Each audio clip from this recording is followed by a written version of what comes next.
Ketika doa-doa terpenjara di langit yang tak bersuara, ketika anak-anak tidur dengan mata terbuka di bawah runtuhan, apakah langit diam?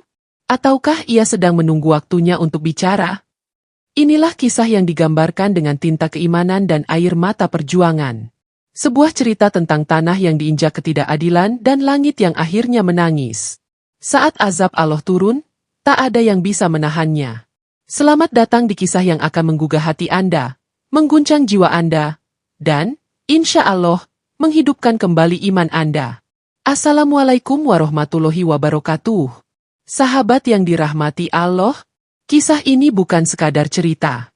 Ini adalah cermin dari doa-doa yang tak pernah berhenti, tangis yang tidak sia-sia, dan iman yang tak pernah padam, meski dunia membungkam. Mari renungkan bersama.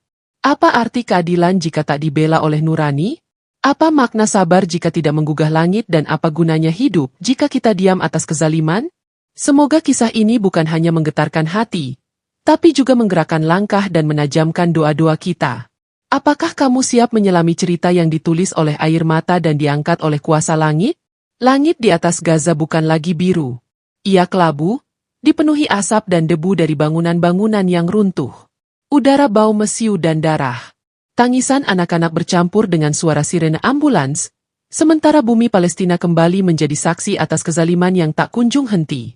Di antara reruntuhan sebuah rumah sederhana di Han Younis, seorang gadis kecil berumur 10 tahun, bernama Nur, duduk memeluk mushaf yang sudah lusuh dan penuh debu. Ia menatap kosong ke arah tubuh ibunya yang tertimbun separuh badan oleh puing-puing tembok. Ummi, bangunlah, bisiknya dengan suara lirih dan gemetar. Kita belum sempat makan sahur tadi. Ummi janji mau bacain surah Al-Kahfi sama Nur. Air matanya jatuh satu persatu, membasahi mushaf yang digenggam erat seperti harta terakhir yang ia punya. Tangan mungilnya berusaha menggali puing-puing dengan sendok logam yang ditemukan tak jauh dari situ. Tapi tubuh ibunya tak bergerak. Dingin. Oh, tak jauh dari sana, seorang pria tua berkulit sawo matang, berjanggut putih, memanggil pelan, Nur anakku, sini mari ikut Syaikh. Ia adalah Syaikh Musa, satu-satunya tetua yang masih selamat di lingkungan itu. Ia memeluk Nur erat-erat. Tubuh gadis kecil itu gemetar dalam pelukannya. Kenapa Allah biarkan ini terjadi? Syaikh? Apa Allah tak dengar doa-doa kita? Tanya Nur dengan suara serak, matanya bengkak. Syaikh Musa menahan air matanya. Allah mendengar anakku. Justru dia sedang melihat siapa di antara kita yang tetap teguh dan siapa yang menyerah. Ini bukan azab buat kita.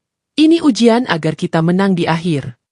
Tapi bagaimana menjelaskan makna ujian kepada anak kecil yang baru saja kehilangan ayah, ibu, dan adik lelakinya dalam satu malam? Semalam yang seharusnya jadi malam Ramadan yang penuh berkah, justru menjadi malam penuh duka. Di depan rumah mereka, lubang besar bekas bom menghiasi jalan. Seperti liang kubur yang terbuka, menunggu nyawa berikutnya. Nur berjalan pelan menuju lubang itu, masih menggenggam mushafnya. Ia berdiri di tepinya, lalu menengadah ke langit. Suaranya parau, tapi kuat. Ya Allah, jika Engkau melihatku, jika Engkau mendengarku, ambil saja aku. Tapi jangan biarkan adik-adikku yang lain kelaparan. Jangan biarkan rumah kami lenyap. Jangan biarkan mereka hilang semua.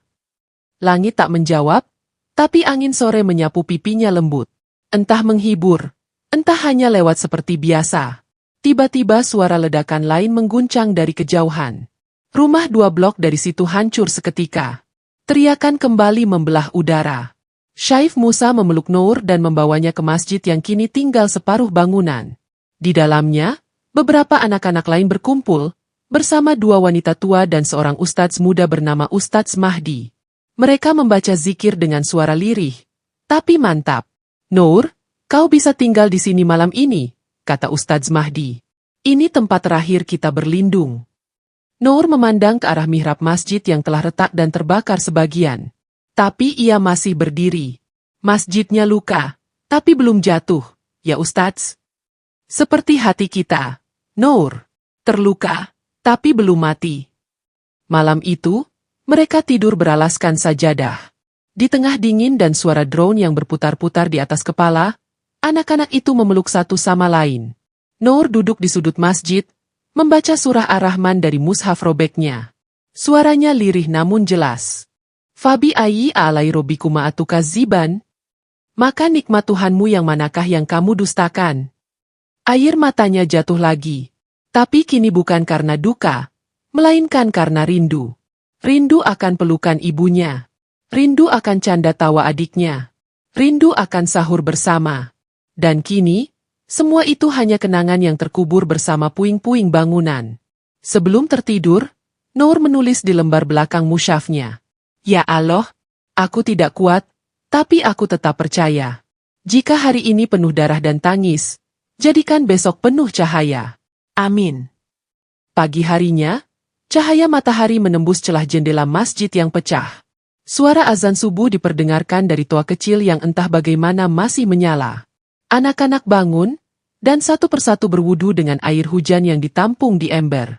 Ustadz Mahdi berdiri di depan mereka dan berkata dengan suara pelan tapi penuh semangat. Hari ini, kita masih hidup. Dan itu artinya, Allah belum selesai dengan kita. Dia masih ingin melihat kita berjuang. Noor menggenggam musyafnya, berdiri di samping Ustadz. Kalau Allah masih izinkan aku hidup, aku ingin jadi seperti Rasulullah.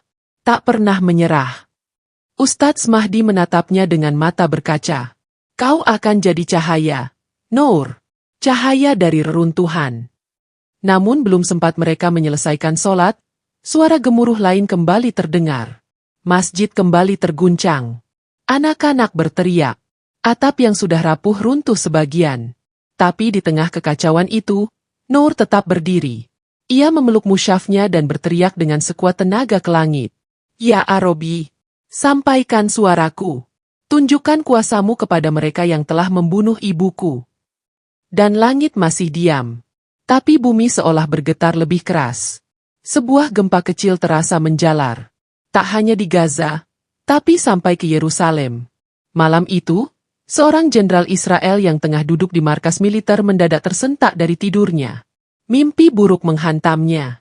Dalam mimpinya, ia melihat seorang anak perempuan berdiri di atas reruntuhan, membawa mushaf yang bersinar. Di belakangnya, api membakar bendera Israel yang besar. Ia terbangun dengan peluh dingin dan jantung berdebar. Ia tak tahu siapa gadis itu. Tapi pembaca tahu, gadis itu adalah Noor. Doanya, tangisnya, dan tekadnya kini telah menembus batas langit. Dan langit tidak akan selamanya diam. Hujan turun perlahan di Gaza. Air yang menetes dari langit tidak menghapus debu perang, tapi seolah menjadi isyarat bahwa bumi yang terluka masih menangis. Di tengah genangan dan reruntuhan, anak-anak kecil memandang langit dengan harapan yang nyaris padam. Di masjid setengah runtuh itu, Noor kembali duduk memeluk musyafnya. Ia belum mandi, belum makan. Tapi bibirnya tak berhenti membaca zikir. Hasbunallahu wa ni'mal wakil. Hasbunallahu wa ni'mal wakil. Matanya sembab. Namun tekadnya semakin kuat. Ia bukan hanya ingin selamat. Ia ingin melihat kezaliman ini berakhir. Ia ingin Allah menurunkan pertolongannya. Dan bila perlu, azabnya. Di pojok lain masjid, Ustadz Mahdi menyusun sisa makanan yang dikumpulkan dari puing-puing dapur rumah warga. Sepotong roti kering, kurma, dan air hujan dalam botol bekas. Ia menyuapkan sepotong ke mulut Noor. Makanlah Noor. Ini rezeki dari Allah. Noor menggeleng. Ustadz saja dulu. Aku ingin puasa hari ini. Aku ingin Allah tahu kalau aku masih kuat. Ustadz Mahdi tersenyum lirih. Kau lebih kuat dari kami semua nak. Hari itu, kabar duka menyebar cepat. Abu Rami, muadzin tua yang setia azan di tengah bom, ditemukan gugur di bawah runtuhan rumahnya. Di tangan kirinya, masih tergenggam tasbih. Di dada kanannya, mushaf kecil yang sudah terbakar sebagian. Jenazahnya dibawa ke halaman masjid. Anak-anak berkumpul. Noor berdiri paling depan, wajahnya kosong tapi matanya menyala. Abu Rami tak takut mati. Ia sudah siap bertemu Allah. Kenapa mereka membunuh orang sebaik itu? Syaif Musa memeluk tubuh Noor dari belakang. Karena kejahatan tak kenal kebaikan nak. Tapi Allah Maha melihat. Tak ada darah yang tumpah sia-sia di bumi ini. Malam itu, Noor menulis surat di selembar kertas sobekan. Ya Allah, bila engkau tidak segera menolong kami, izinkan aku menjadi tentara kecilmu. Aku bukan siapa-siapa. Tapi aku masih punya hati yang belum mati, dan doa yang belum padam. Ia menyelipkan surat itu di balik musyafnya, lalu keluar dari masjid. Ia menatap langit yang mendung dan menggenggam tangannya kuat-kuat. Langit, dengarkan aku. Robeklah. Buka pintu rahmat dari Tuhanmu. Hujankan doa-doa yang selama ini engkau tahan. Dan langit benar-benar bergemuruh. Di belahan bumi lain, tepatnya di kota Haifa, Letnan Yoav, perwira tinggi militer Israel, terbangun dari tidurnya. Suaranya bergetar saat ia berkata kepada asistennya, Kenapa aku mimpi itu lagi? Gadis kecil itu, dia berdiri di tengah reruntuhan, tapi matanya membakar. Asisten itu bingung. Mungkin hanya mimpi buruk Tuan. Tapi kenapa sejak 3 hari lalu pasukan kita mulai hilang satu persatu tanpa sebab? Yoav berkata setengah berbisik. Drone kita meledak sendiri. Komando padam. Dan tadi malam, aku mendengar suara azan di kamar ini. Padahal tak ada siapa-siapa. Ia memeluk dahinya. Mereka bilang Tuhan tidak ada. Tapi kenapa aku mulai percaya? Tuhan mereka sedang marah. Keesokan harinya, Noor dan beberapa anak lainnya berjalan menyusuri reruntuhan untuk mencari air. Di tengah jalan, mereka melihat seekor burung merpati putih yang terluka. Sayapnya patah. Noor mengangkatnya dengan hati-hati, lalu membawanya kembali ke masjid.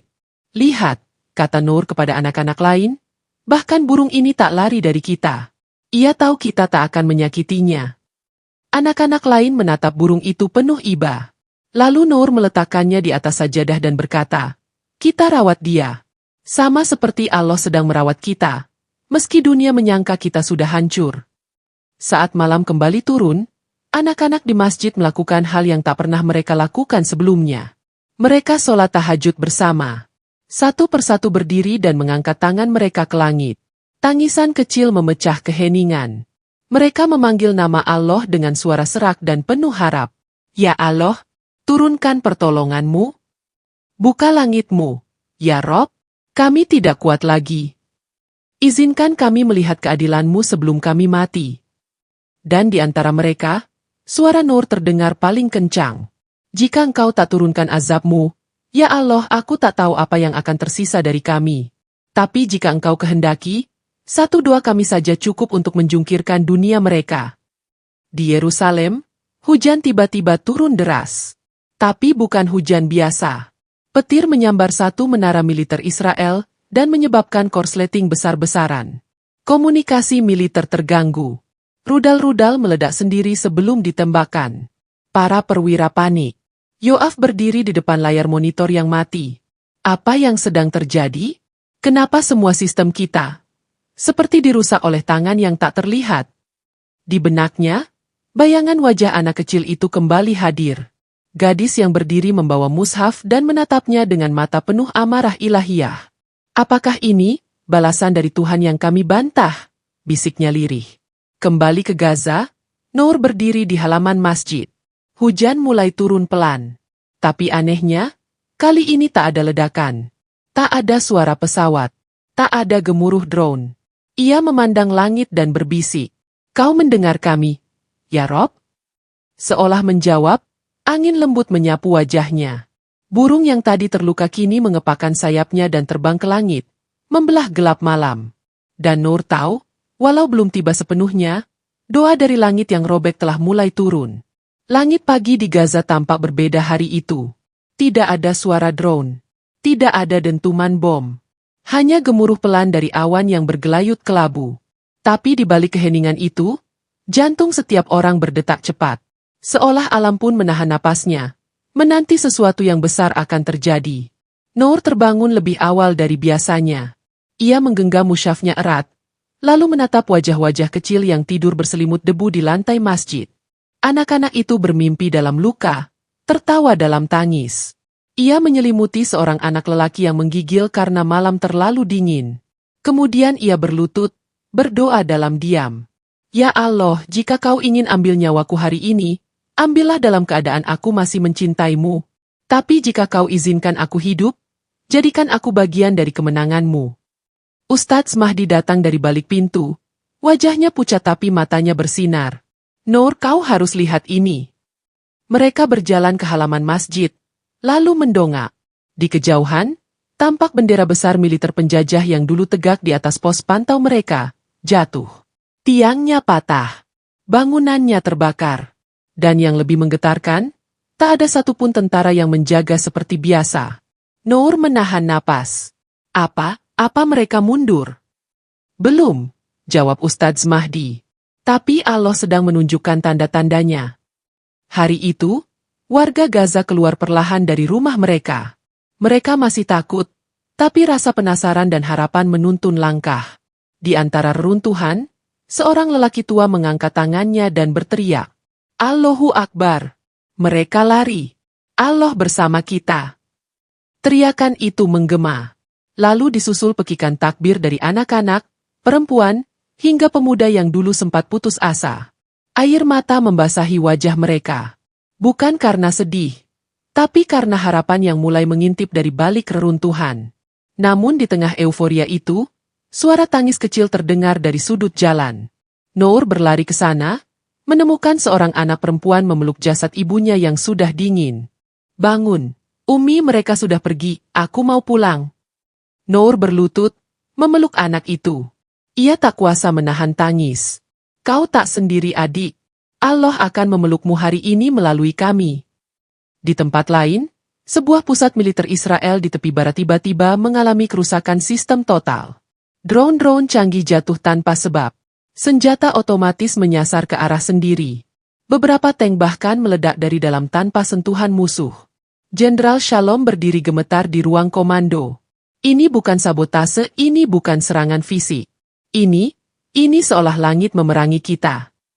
Yoav masuk terburu-buru, melempar helmnya. Aku sudah bilang. Kita sudah terlalu jauh. Kita bakar anak-anak, kita bom masjid, kita bunuh ibu-ibu. Sekarang Tuhan mereka yang turun tangan. Apa kau sudah gila? Teriak Shalom. Jangan bicara agama di ruang militer. Yoav menatap tajam. Kita kalah bukan karena mereka kuat, tapi karena kita zalim. Ia keluar, lalu sujud di lantai lorong markas. Dalam tangisnya, ia berkata lirih. Ya Tuhan yang dulu aku bantah, jika Engkau benar ada, jangan biarkan aku seperti Fir'aun yang terlambat sadar. Kembali di Gaza, malam itu masjid yang tadinya sepi penuh cahaya. Para warga berkumpul, memanjatkan syukur dan harap. Noor berdiri di tengah mereka, memimpin doa bersama. Anak-anak membacakan surah-surah pendek dengan suara bergetar. Robbana, atina min ladunka rohmah wahai, lana min amrina rosyada. Tangis pecah lagi. Tapi kali ini, bukan karena putus asa. Melainkan karena cinta kepada Tuhan yang nyata hadir meski tak tampak. Ustadz Mahdi menutup dengan khutbah kecil yang mengguncang hati. Kita pernah ditindas, kita pernah lupa pada kekuatan doa, tapi hari ini Allah tunjukkan bahwa tidak ada satu tetes air mata pun yang sia-sia. Ia kumpulkan doa-doa kita dalam langit yang robek dan kini, ia kirim cahaya dari balik reruntuhan. Lalu, seorang bocah kecil mengangkat tangan dan berkata polos, Ustadz, jadi benar ya? Allah itu tidak tidur. Semua diam. Lalu suara takbir membahana lagi dari seluruh penjuru. Allahu Akbar. Allahu Akbar. Dan dari reruntuhan, bangkitlah harapan baru. Langit di atas Yerusalem tidak lagi cerah seperti biasanya. Awan gelap menggantung berat. Burung-burung tidak terbang. Angin tidak berhembus. Seolah seluruh semesta sedang menahan nafas, menanti waktu yang telah dijanjikan tiba. Sebuah waktu yang diperingatkan dalam kitab suci. Sebuah hari ketika langit akan menangis api dan keadilan Allah turun tanpa tertunda. Di kota itu, para petinggi militer Israel mulai panik. Koneksi radar mereka lumpuh. Satelit komunikasi rusak. Senjata-senjata otomatis menembak sembarangan. Serdadu saling mencurigai, saling berteriak. Beberapa bahkan mulai melarikan diri dari markas-markas mereka. Letnan Yoav, yang dulu sangat percaya pada kekuatan teknologi dan strategi, kini duduk terduduk lemas di dalam ruang kendali. Matanya kosong menatap layar yang berkedip, menampilkan koordinat-koordinat yang salah, angka-angka yang melonjak tanpa makna. Ia berbisik pada dirinya sendiri. Ini bukan kesalahan manusia. Ini azab. Asistennya masuk terburu-buru, wajahnya pucat pasi. Tuan, kita kehilangan kendali atas drone-drone yang terbang di atas Gaza. Mereka berputar balik dan menghantam pos militer kita sendiri. Yoav memejamkan matanya kuat-kuat. Sudah cukup. Ini hukuman yang telah lama kita tabung. Sementara itu di Gaza, langit yang biasanya dipenuhi cahaya rudal kini hanya dihiasi bintang-bintang. Tapi mereka yang selamat dari neraka itu tidak terbuai. Mereka tahu, badai belum berlalu. Hanya saja, kini mereka tidak sendiri. Di masjid yang tinggal separuh dindingnya, Nur berdiri memandang ke arah kiblat. Tubuhnya kurus, matanya sayu, tapi semangatnya menyala seperti obor yang tak padam. Di sampingnya berdiri Syekh Musa dan Ustadz Mahdi, serta puluhan anak dan wanita yang sudah kehilangan segalanya, kecuali keyakinan. Malam ini kita sholat hajat. Kita tak lagi meminta keselamatan pribadi. Kita memohon keadilan untuk seluruh umat yang ditindas, dari Gaza sampai Kashmir, dari Xinjiang hingga Sudan, ujar Syekh Musa penuh haru. Sholat dimulai. Tangis pecah. Ruku mereka goyah karena luka, tapi sujud mereka kukuh karena iman. Suara takbir membelah malam. Dan pada saat sujud terakhir, Nur berbisik, "Ya Allah, tunjukkan pada dunia siapa yang Engkau bela.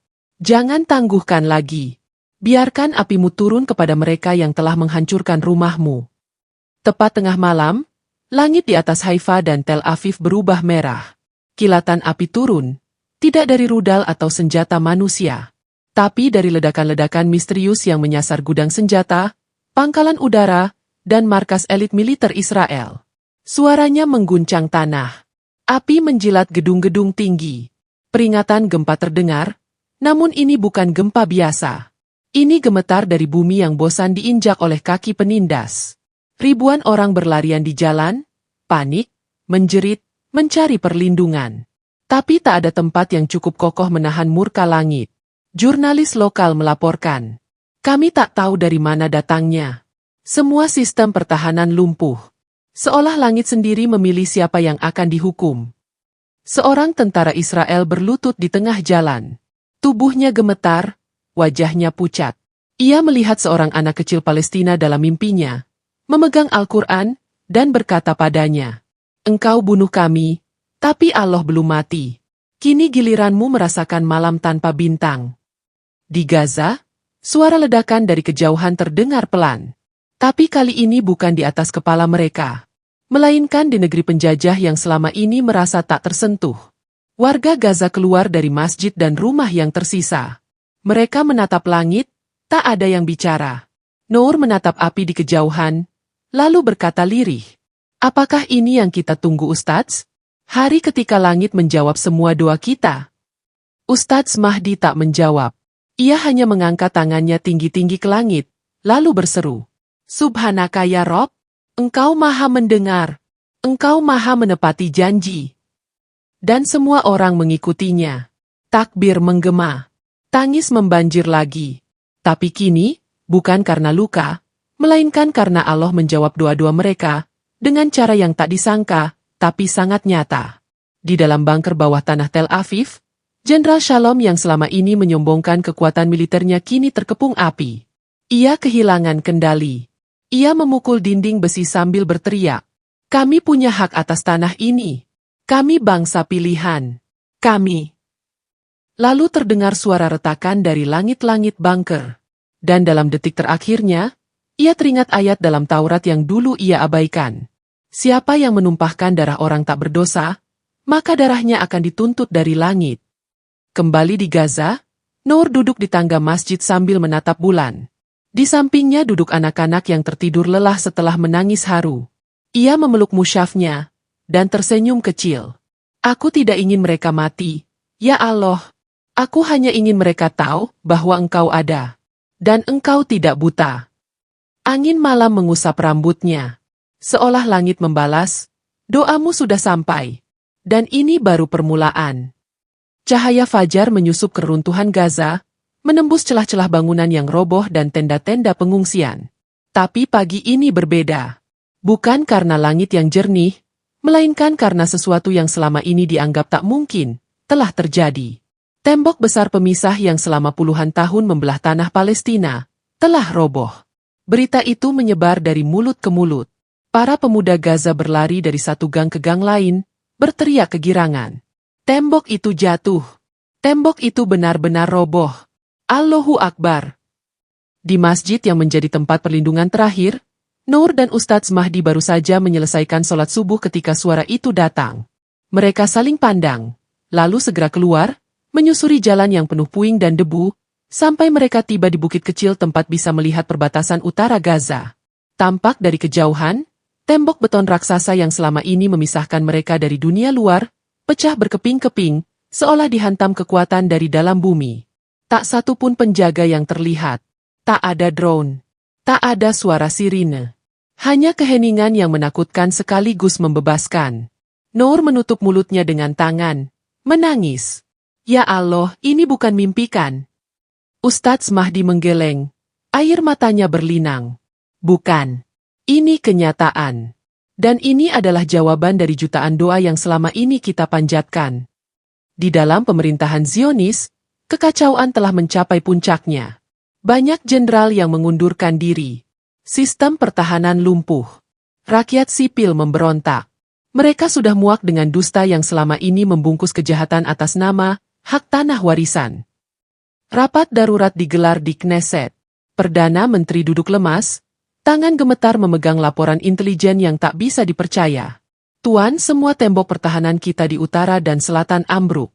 Tidak oleh roket, tidak oleh senjata, tapi oleh retakan dari bawah tanah dan tekanan dari dalam. Seperti bumi sendiri tidak ingin menopang kita lagi. Perdana Menteri menggeleng tak percaya. Tidak mungkin, kita punya sistem pertahanan terbaik di dunia. Tapi kita tidak pernah punya restu dari langit. Semua hening. Sementara itu di Gaza, kerumunan besar menuju perbatasan yang kini terbuka. Tapi bukan untuk menyerbu.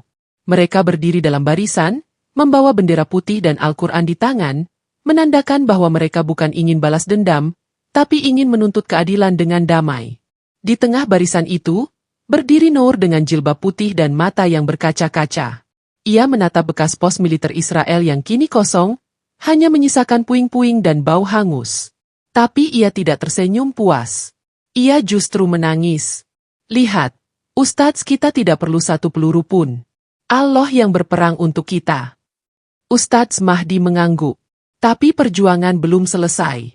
Sekarang tugas kita adalah membangun kembali, bukan dengan batu, tapi dengan iman. Di salah satu kota Yahudi yang dulu berdiri megah, ribuan warga Israel berlutut di jalanan. Mereka menangis. Bukan karena bom, tapi karena rasa bersalah yang selama ini mereka tekan dan abaikan. Banyak dari mereka akhirnya melihat kebenaran yang selama ini disembunyikan, bahwa tanah yang mereka diami, diperoleh dengan darah dan air mata orang lain. Seorang wanita muda Yahudi berdiri di tengah mereka, mengangkat tangannya, dan berteriak. Kami menyesal. Kami dibutakan oleh propaganda.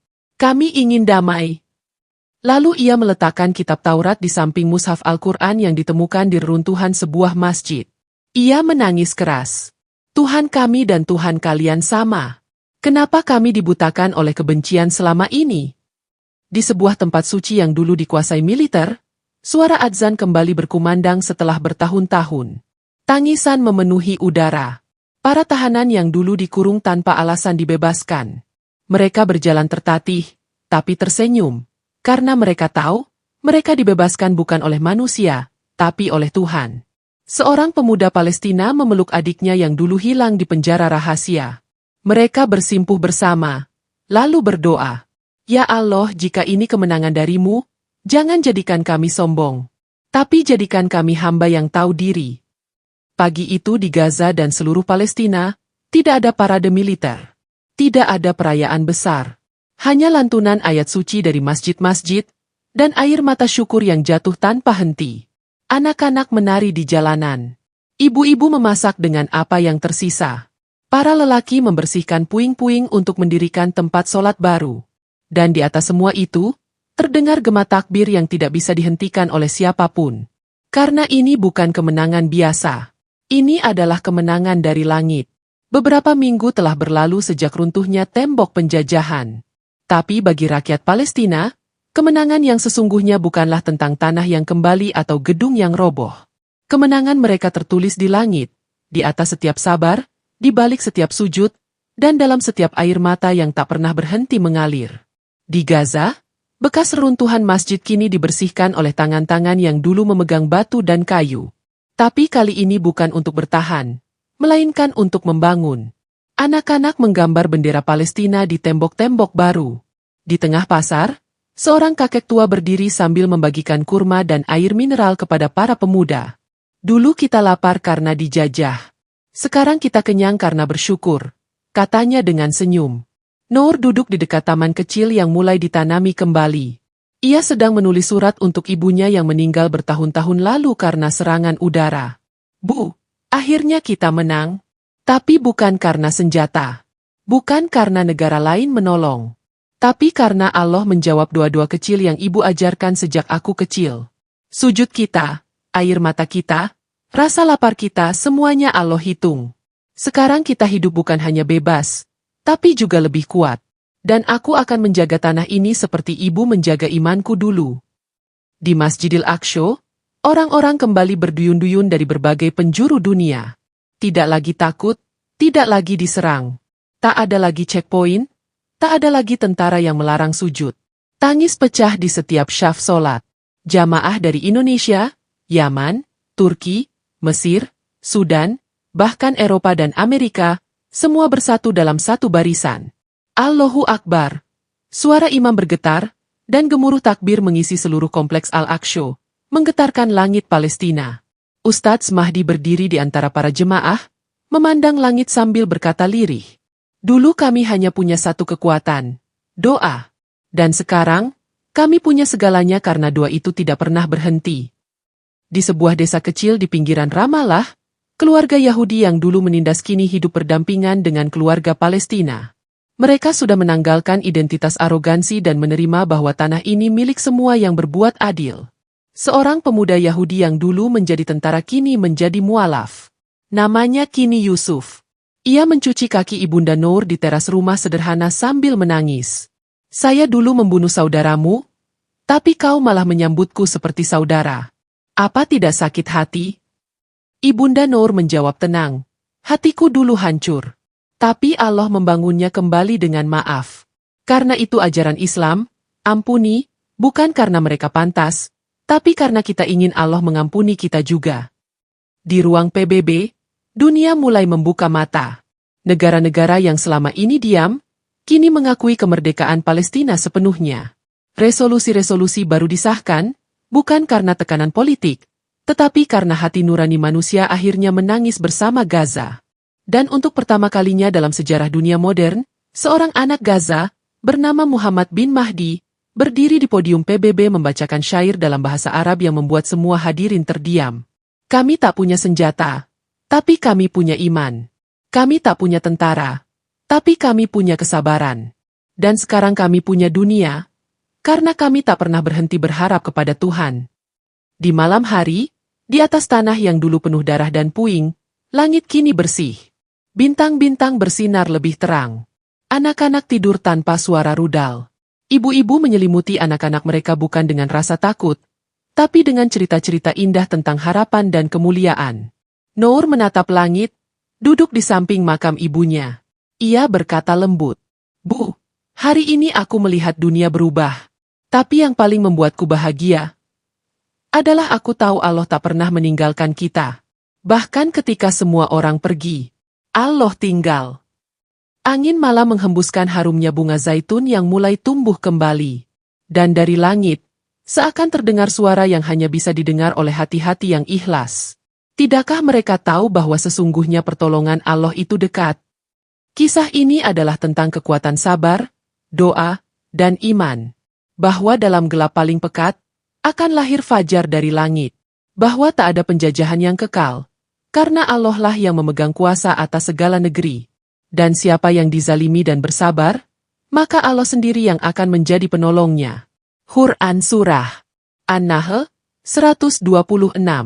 Dan sesungguhnya pertolongan Allah itu dekat. Terima kasih telah menyusuri setiap bab dalam kisah ini. Jika kisah ini membuatmu menangis, itu adalah tanda bahwa hatimu masih hidup. Jika kisah ini membuatmu merenung, itu adalah pertanda bahwa ruhmu sedang dipanggil untuk bangkit. Jangan biarkan ini sekadar jadi bacaan. Jadikan ini api semangat untuk berdoa, peduli, dan bergerak. Untuk saudara-saudara kita yang terzalimi, dan untuk dunia yang butuh cahaya dari umat yang tak tidur dalam kelalaian. Semoga Allah memberkahi langkah kita, menajamkan mata hati kita, dan memasukkan kita ke golongan yang mencintai keadilan sebagaimana Rasulullah mencintainya. Wassalamualaikum warahmatullahi wabarakatuh.